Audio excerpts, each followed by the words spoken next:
Welcome again, people. Like and share and subscribe.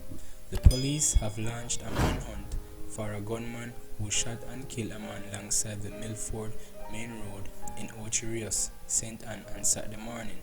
The deceased had been identified as 57-year-old Paul Thompson, a sale representative of Milford Road in Ocho Rios. Police report are that about 3:15 a.m. Thompson was among a group of friends walking home with their electronics and other devices following a social event in the area. While walking alongside the road, they were pounced upon two armed gunmen who demanded their electronics. Thompson refused to hand over his device and was shot in the chest.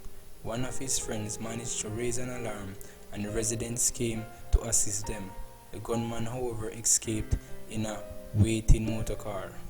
Thompson was assisted to the hospital where he was pronounced dead. Investigations are ongoing into the development.